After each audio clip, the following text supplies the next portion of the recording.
Okay, we have also learned now what are factors. Factors are um, numbers that can divide into a big number without having remainders, which is important. And then we ask what product. So let's say what are the factors of 10 would be 1 and 10 and 2 and 5. So the product pairs will be 1 and 10 and 2 and 5. Now finding the highest common factor, we have to choose two numbers again. So let's take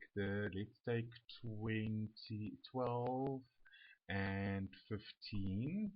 Okay, so we're going to say once again, what is the highest common factor? Find the factors of the number. Now 12's factors are 1 and 12, 2 and 6, and 3 and 4.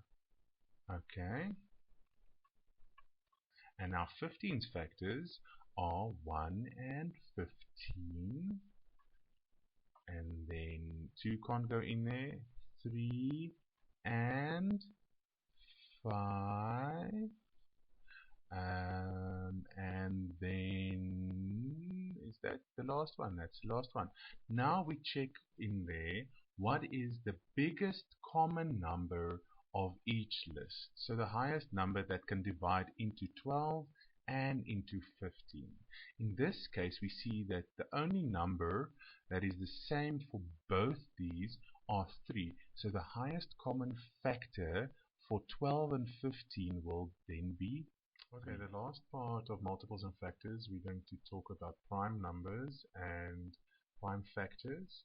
Now, what is a prime number? A prime number is a number that has two factors. It can divide only by 1 and itself.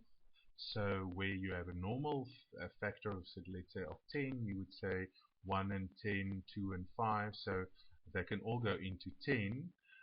But a prime number can only have divide by the smallest, which is 1, and the biggest, which is itself. So let's start. Let's look at the first 25 prime numbers.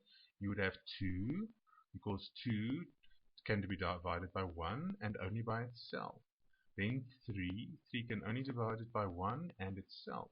Exactly 5. If we had 4 can divide by 4 or 2 or 1. So that's not a prime number. The rule is only by 1 and itself. So then we have 5 and itself and 1.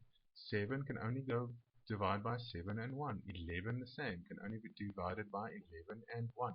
And then we get 13, 17, 19, 23, 29. Go check if your multiples, there's 28 can go, you can say 1 and 28, 2 and 14. But 29 has no factors except 1 and 29 itself. Then we have 31, 37, 41, 43, 47, 53, 59, 61, 67, 71, 73, 79, 83, 89, 97. The easiest way to check if it's a prime number, just take your calculator and go divide it by itself. And then one smaller, let's say divide by 1. So let's say 10 divided by 1, 10 divided by 2, then you see already there's two options. And just check the whole time if it's so 83, you would just say, can 1 go into 83? Can 2 go into 83? Can 3 go into 83? Can 4 go into 83? And if you keep on getting decimals, then you know that's going to be a prime number. Now with prime factors are factors that are also prime numbers. So we looked at factors earlier on where you would say that, let's say, the prime factors for 48, or the factors for 48 would have been 1 and 48, 2 and 24, 3 and 16, 4 and 12, 6 and 8. But now you have to go check which one now of those numbers are primes.